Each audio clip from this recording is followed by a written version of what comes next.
tous et bienvenue sur les harmoniques de l'amour. Comme vous le voyez, aujourd'hui on va parler de Mildred Paines. Alors, pour commencer, je voudrais vous dire que je ne suis pas une fan absolue de Patrick Valencia. En fait, il est vraiment trop décalé pour moi. J'ai ce côté un peu plus conventionnel, je crois, plus... je ne sais pas, je ne vois pas le mot à dire, mais en tout cas, il est un peu trop décalé pour moi, c'est sûr. Sauf celui de Mildred Paines. Je l'avais vu passer il y a déjà très très longtemps de ça, et ça, c'est vraiment un oracle qui m'avait attirée. Et j'avais réussi à me procurer cette édition-ci, qui est donc une des premières éditions. Je ne sais pas si c'est la première, mais c'est une des toutes premières éditions, puisque c'est l'édition qui comporte des dos différents et qui donc forment une scène quand on les met côte à côte. On peut reconstituer tout un puzzle. Vous voyez, chacune des cartes possède un dos différent.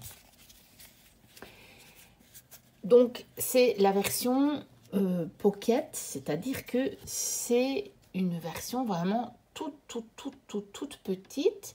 Donc regardez par rapport à ma main, et je vais vous prendre un oracle qui est déjà pas avec des grandes cartes, hein. Donc ici l'oracle de Leila de la collection Soul Shadow.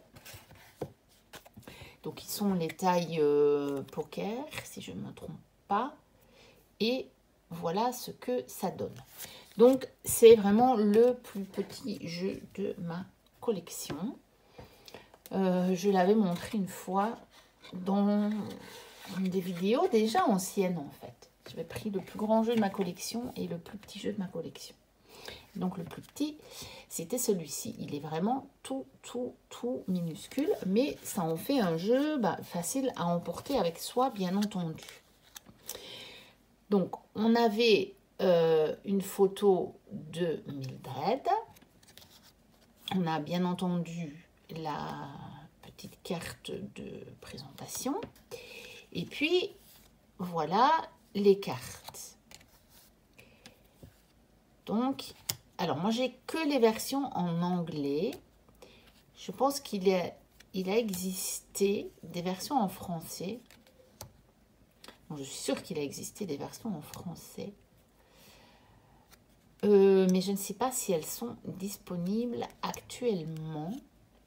C'est pas certain. En même temps, comme il y a seulement un mot-clé, très honnêtement, moi, ça ne m'a pas du tout gêné de le prendre en anglais. Cette version avec les dos différents, je pense que de toute façon, elle n'existe pas en français. C'est après ça qu'il en a sorti une version en français. Et puis, il y a moyen de se procurer les significations en français, mais pas vraiment de toutes les cartes. Mais je vais vous montrer tout ça, parce que, comme vous pouvez voir, j'en ai une autre édition. Et avec celle-là, j'ai reçu des significations. Donc voilà le genre d'illustration et le genre de mots-clés. Ça en fait un petit oracle général, vraiment, pour des tirages pour toute question, je pense. Bien entendu, qui est pas mal du tout pour la période d'Halloween, hein. C'est toute cette période-là. Donc la période de l'automne, celle qui est un peu plus witchy. Mais bon, rien ne vous empêche de l'utiliser, bien entendu, à d'autres saisons. Alors, la seule chose qu'il y avait avec cet oracle, donc cette version-ci, c'est que, comme vous pouvez le voir, ici, elle ne comportait que 54 cartes.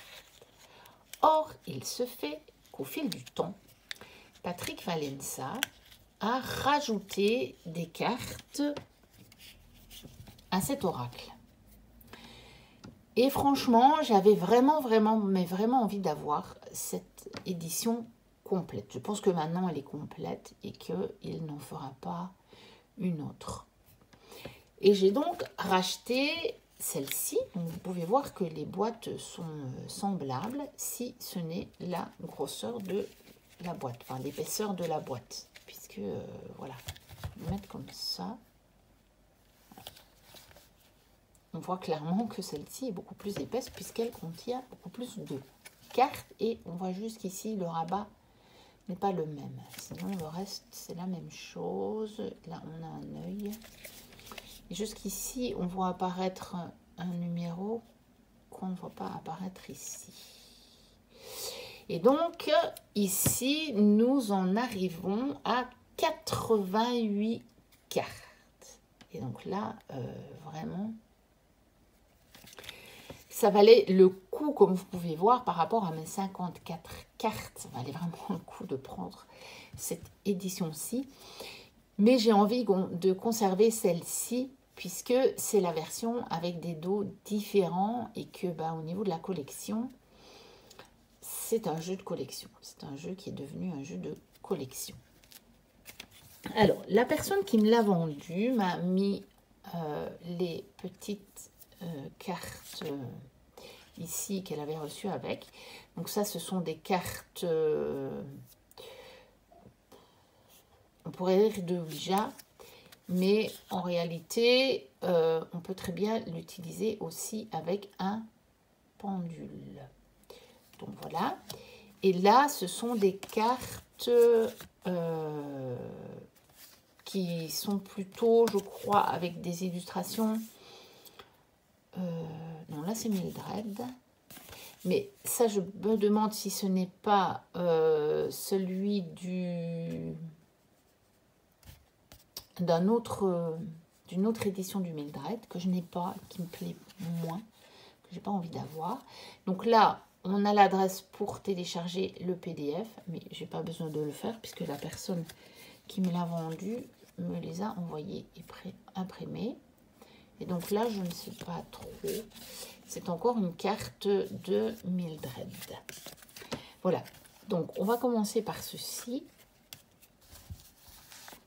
Donc, elle m'a envoyé à la fois ce qui est disponible sur le site en français. Donc là, il n'y a que 69 cartes. Parce que je pense que la version, je ne sais pas, peut-être je vous dis une bêtise que la version des 88 cartes n'est pas disponible en français. Je ne peux pas vous dire, mais en tout cas, pour le moment, la traduction des cartes en français s'est arrêtée à la version de 68 cartes. Parce que 69 cartes, parce qu'il n'est pas passé de 54 à 88 directement. Donc, il est d'abord passé par 69. Je pense que là, il a fait le jeu complet. C'est pour ça que cette fois, je me suis dit, allez, je prends celui-ci.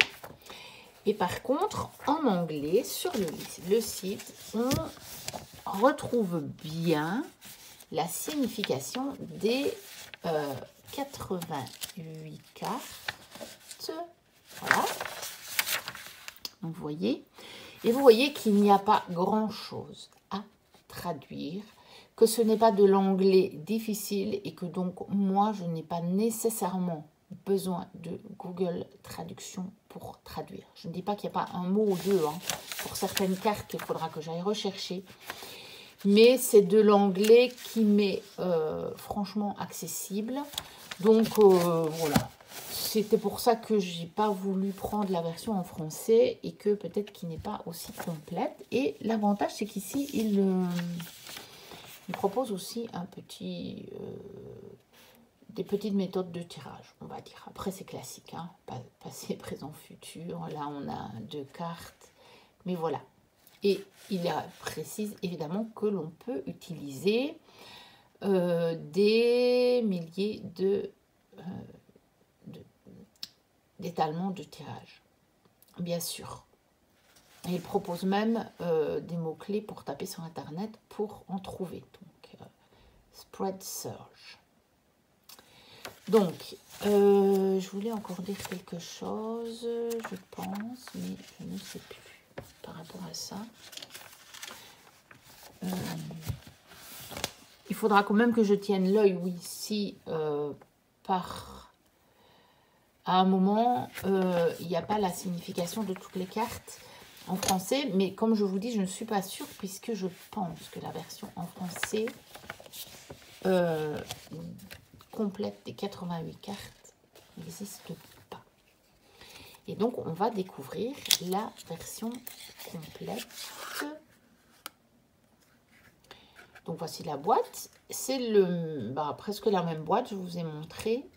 À part que ici, on a Mildred à la place d'avoir une partie de tête de mort. Alors, celui-ci, il est encore dans l'ordre parce que je viens de le recevoir et que je ne l'ai pas encore utilisé.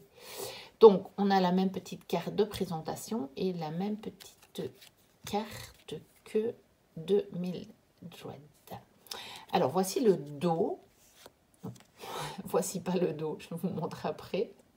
Donc ici, il y a encore une présentation du jeu. Et ici, sur la carte, vous voyez, où il est écrit Witch.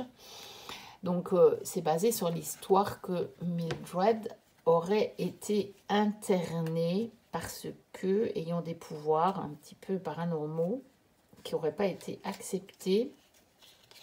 Et donc, on l'a traitée de sorcière. Par contre, vous voyez, dans la première édition, je voulais vous montrer la première édition que j'ai, les dos des cartes de présentation sont déjà des dos de l'oracle. Donc, font partie du fameux puzzle que l'on peut reconstituer. Alors, ici, ce n'est pas le cas. Vous voyez qu'elles sont imprimées, on va dire, double face avec des informations. Donc, voilà. Ensuite, nous allons regarder maintenant les cartes. Et là, peut-être que je peux redescendre un petit peu. On ne va plus avoir le décor, mais voilà. Vous verrez mieux les cartes, puisque de toute façon, elles sont identiques à celles que je vous ai montrées assez rapidement. Donc, voici les fameuses cartes. Ah oui, et je vous montre le dos qui me plaît beaucoup. J'aime bien ce genre de dos. Je le trouve vraiment chouette. Donc, je suis finalement ravie d'avoir acheté cette autre édition de ce jeu et pour l'avoir au complet également. Voilà. Et je n'ai pas remis les cartes du premier dans l'ordre pour éventuellement vous faire une comparaison. Ça ne sert à rien puisque ce sont les mêmes. Il n'y a pas de différence. C'était juste pour vous montrer quand même l'autre version. Et comme ceci, on aura toutes les cartes dans l'ordre. Alors, bien entendu, ça reste du Patrick Valencia. Et donc, il y a quand même des cartes qui sont un petit peu dans le style Halloween, je vais dire. Hein. Vous voyez, là, vous avez comme des taches de sang. Et puis le cœur, bah, vous avez la représentation de l'organe. Hein, pas le joli cœur qu'on dessine pour représenter l'amour. Mais voilà. Moi, franchement, celui-ci, il me plaît bien. Dans le sens où ça reste encore suffisamment classique pour que je me trouve en phase avec lui. Et les autres, c'est pas qu'ils me font peur ou qu'ils me dérangent, mais juste c'est tellement décalé que ça me parle pas en fait. Ça ne me plaît pas, tout simplement. Ça ne m'attire pas. Mais celui-ci, vraiment, j'aime beaucoup. En plus, celui-ci, il est simple. Il est très simple. Il va droit au but. Et on travaille avec des mots-clés. Mais des mots-clés qui peuvent nous emmener un petit peu plus loin qu'un simple mot-clé. Vous voyez ici, avec la botte, la chaussure. Ça peut parler d'énormément de choses. C'est ça que j'aime bien aussi dans un jeu. C'est que finalement, on puisse l'utiliser de manière très ouverte. C'est ce qui m'avait bloqué, moi, au départ, avec certains jeux divinatoires. Tout au début de ma pratique, c'est que, de ce qu'on en disait dans les livrets, puis même sur certaines vidéos, ça avait l'air beaucoup trop fermé, en fait. Et moi, je n'aime pas. Et donc, ça me bloquait, en fait. Parce que, parfois, je faisais des tirages, puis ça ne voulait rien dire. Et ça ne voulait rien dire parce que moi, je n'ouvrais pas. Je n'ouvrais pas les possibilités d'interprétation. Et puis, une fois que j'ai, en fait, utilisé d'abord des jeux qui étaient beaucoup plus conçus pour ouvrir les significations à notre intuition, eh bien, à ce moment-là, j'ai pu commencer à utiliser des jeux qui, même au départ, n'étaient pas conçus pour ça, de la même façon. Alors ici, je pense qu'il l'a conçu pour ça, parce que vous voyez que dans le PDF qu'il propose pour accompagner le jeu, il y a plusieurs mots-clés. Donc justement, pour ouvrir des pistes. Et une fois qu'on a ouvert certaines pistes, eh bien, évidemment, il y en a d'autres qui peuvent apparaître. C'est clair. En tout cas, moi, ça fonctionne comme ça. Une fois qu'un jeu ouvre certaines pistes, à ce moment-là, ça y est, moi, je suis partie, j'ai pas de souci. Regardez, par exemple, ici, ce calice, il représente quand même cette coupe, on dirait presque un as de coupe d'un tarot de Marseille. Bien, on sait que Patrick Valença connaît bien le tarot et qu'il en a évidemment créé plusieurs, mais que je n'ai pas, parce que je vous dis, le Deviant Moon, il ne m'attire pas, il est trop décalé, et même les autres, même les Triumphi della Luna, ne me parlent pas, pas beaucoup. C'est trop décalé. Et donc, j'ai un côté, je vous dis, trop conventionnel. Et donc là, par contre, mon intuition ne fonctionne pas du tout. Tandis qu'ici, ça va fonctionner parce que ce sont des symboles, c'est plus universel, ça parle à tout ce que je connais. En même temps, je suis quelqu'un d'assez conventionnel. C'est pas pour ça que j'ai pas des côtés qui sont tout à fait étranges par rapport à la plupart des gens, parce que j'en ai, dont celui déjà de tirer les cartes.